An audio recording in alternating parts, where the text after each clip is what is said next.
to introduce our next guest, for a change to my usual introductions, I've done exactly that using this extension. And so let me flip the page. There we go. There is a fantastic, wonderful Gareth. And using the tool, you will see on the right-hand side, you'll see roughly where my hand is there. I feel like I'm actually like the weatherman here. You actually see there's actually a description. And that description for Gareth, using our AI tool, reads, Gareth is a musician, marketeer, and self-proclaimed Uber geek who specializes in helping businesses communicate effectively, find their ideal clients on LinkedIn, and develop marketing strategies that set them apart. As a managing director of Many Purple Hats Limited, LinkedIn promotion specialist, and experienced sales director, Gareth promises to deliver at least 3 light bulb moments during a no obligation consultation that can dramatically improve a client's profile. He's passionate about authentic, transformative conversations and interactions and wants to help small businesses succeed by improving their sales process and generating leads that will help them grow. And then it even goes on to give a profile summary by looking at DISC profiling, Myers-Briggs profiling, and more, to actually give you a bit of an insight into that person. So how useful is the Aurora Networking for Good tool at being able to take your LinkedIn contacts, people that you don't even know yet on LinkedIn, and be able to extract a wonderful summary just like that. And so, handing across very shortly to Gareth with a talk on autism as a superpower and how to use SSI, I bring to you the incredible Gareth Wax. Over to you, Gareth. Hello, kids. Welcome to the Fun House. That should be Annie's introduction, really, shouldn't it? Welcome to the tiny Fun House. Yes, some of you may know me. Those who don't, willkommen. My purpose in life has been derived from my experiences, as all of us have. When I started out in life, I always felt very other. I never really fitted in, and I seemed to spend an enormous amount of energy and time trying to fit in without much evidence of success. Bullied mercilessly, always felt like I should be part of the crowd, but I never quite was. It's ironic that everything that sets you apart as a kid, that you desperately want to disappear and become part of the norm, becomes the very things that set you apart positively later on in life. But that's for another day. It suddenly occurred to me one day that although I'd felt that I was out of step with humankind, it actually was the reverse, and they were actually out of step with me. So I decided to take a view that I would use the facets of my autism, that is to say, obsession, hyperfocus, single purpose, which tends to be part of it. My wife complains that I often do it to the point where I forget to eat for an entire day, that sort of thing. But the benefits are that I can focus on one thing and extract out of it the elements and the juice, the parts that other people don't reach. I'm sort of sounding like a Heineken advert from the 1970s. But anyway, moving on. No Heinekens were harmed in the making of this. The point I'm making is, when I realized that was the case, I've decided which of my obsessions was one that I could turn into a monetizable business.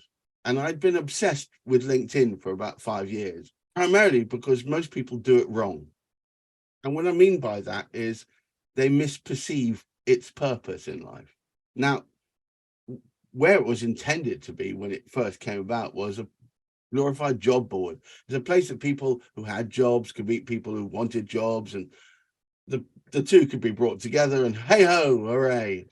And in fact, if you take it a step further, it could be for businesses like recruitment consultancies. By the way, 70% of their income from LinkedIn comes from people like that. You could take this amazing database of information and use it themselves make money by finding the right people and putting them into the right jobs. However, about 1.5 years ago, LinkedIn introduced something called Creator Mode. And Creator Mode is a way to create a difference between those who simply want to promote jobs and the acquisition thereof, And those who want to promote ideas, concepts, ideas, I've said ideas twice. That's how important it is. And services. So the point being that if you put creator mode on and you use it properly, and you can really stand out from the crowd. And since differentiation is the key element in modern online marketing, forget everything else. If you don't stand out, if you seem similar, remember, first rule of marketing is perception is 8/10 of the truth. If you are perceived as being similar to the others, then de facto you are. So where does this lead to? Well, the last part of what I was going to talk about is SSI, the Social Selling Index. Yet another one of the many facets of LinkedIn that they never promote and nobody ever realizes what it's for. Some of you may have come across it, but have no real idea or understanding of how to make it work for you. SSI fundamentally is a score out of 100, not a percentage, bizarrely, but a score out of 100, defining how you are perceived on LinkedIn, and also how likely it will be that people will find you for the right reasons. I have a tool or a link to it, which Richard, would you show it into the chat? If you follow this link, it's tinyurl.com/find my SSI. Now, note this, you need to be logged onto LinkedIn for this to work. But if you follow that link directly, which kindly Richard has popped into the chat, it will pop up on the screen with a graphical representation of how well you're perceived on LinkedIn. It's got 4 fundamental sliders on the right-hand side and 1 large circle with a number. I'm not interested in how the rest of it. Those are for recruiters. Just look at those. Let's throw some numbers up. Can you type them in the chat? I don't care who's a soup. I'm just going to use that as an example. Let's throw some numbers up. What have we got? So mine at the moment is 79. It vacillates between 88 and the high 70s. And if you could just shove some numbers in the chat of what you're getting. So this is the number out of 100. Typical values range from 30 up to 89. Cool. Excellent. Thank you, Rachel. Any more? Give me a couple more. We just need a couple. 65 and a screenshot of 65 from Richard. That's perfect. One more. Can I use Richard? Would you mind if I use yours as the case in point? Okay. So would you share that? And what I'm going to do is I'm going to talk through the facets of this that are important. All right. Lovely. Thank you very much for being the sacrificial lamb. All right. So let's talk about it. Let's talk about the stuff that's irrelevant. Industry SSI rank, it really defined, that is only relevant depending what industry you've indicated you're part of. So if you put in chicken sexing and there's only one of you, that means you're top 1%. The point is, it's a notional figure. I ignore it. Network SSI rank, again, is the network of the groups, and it's referring to your level 1 connections. Now, because most of us build our level 1 connections in an almost vaguely random manner, or have done in the past, again, that may be irrelevant. So I would like you to consider just looking at the central one. 65 out of 100. It's not dismal, but it is a little bit lacking. So the areas in which he can immediately make changes to improve it, would you do me the honor, Richard, of clicking on build relationships, the question mark? There we go. Strengthening the network by finding and establishing trust with decision makers. Now, the way in which LinkedIn describes trust is a bizarre way. It says that when you've sent somebody a request, that A, they haven't sent back to LinkedIn saying, I don't know who this person is. B, that you have responded to them and said, thank you for connecting to me. That defines trust. And that you in turn responded to them and say, welcome to my network. This is what we're going to be talking about. If those processes have taken place, that improves that. So therefore, the first thing you need to be doing is connecting to a bunch of people or some people, sending a connection request and defining in them that what you're going to be talking about. Try and avoid the use of the words connect to my network or improve my network, and instead tell them what you're going to be doing for them. So here's the classic thing you might write. I would very much like to connect to you so that we can share content that is relevant to both of us. Just so you know, over the next few weeks, I'll be sharing content and I'd very much like your opinion on it. On that basis, let's connect. You see, what you're already saying there is, instead of saying, I want you to improve my network so I can improve yours, what you're actually saying is, I'm going to be putting out stuff that I want your opinion on. Hence, I value you.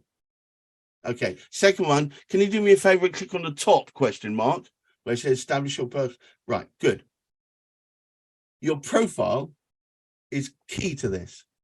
The classic way to improve your score is to make sure you've got a valid banner in place. And also that's the top photo, and also your personal photos there. If you put creator mode on to improve your profile, you need the video, the profile video that goes behind it. Now, some of you won't even realize there is such a thing as a profile video, but the only way you can record it is either on your mobile phone or locally, and then send that MP4 file up to your mobile phone, which you can then put in place. I can talk to you about that later. Last thing I want you to do is click on the question mark for engage with insights. If you do that for me, Richard. Engaging with insights is about sharing conversation-worthy updates. What that doesn't mean necessarily is just an ongoing saga of the ingrowing toenail on your right foot. It might be interesting, but by itself is not necessarily business-worthy. What I would say is a mix and match of personal content and business content. The watch phrase here is personal content, business intent. So how do I mean to do that?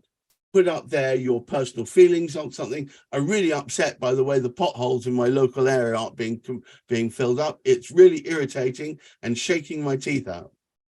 However, maybe that's down to a lack of communication between members of the council. So maybe there's a lesson to be learned from this. I invite you to give me comments, explain how communication can improve the way in which councils or anyone else work.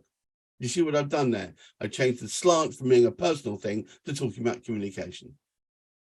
So overall, you can, once you're in the 70s and above, you'll find that you'll see that there's a marked increase in the number of people that are coming to you. Now, can you stop sharing for a second? I'm going to, if you want to know more, we can talk in more detail face to face. What I would say is that by improving your SSI doesn't mean you're going to get loads more clients. Improving your SSI won't improve your performance in bed. And improving your SSI won't make you more attractive to the opposite sex. What improving your SSI will do is it means that your message is making it through more often than not.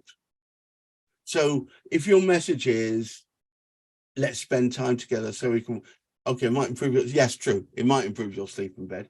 If you wonder, you might be able to use this to improve the way people can sleep, because frankly, it's quite boring. But the point about it is that if you do this, it will set you up in the better place that when people do interact with you, you can then convert them to whatever it is you're trying to convert them to. Remember, if people don't communicate with you, then you won't know what their opinions are. So any method of getting them to broach subjects, talk about things, create a dialogue, or respond to something you put out there can only be thought of as a good thing. My name is Gareth. I run a company called Many Purple Hats Limited. And my focus is making sure that your ideal client avatar sits up and takes notice of your brand now.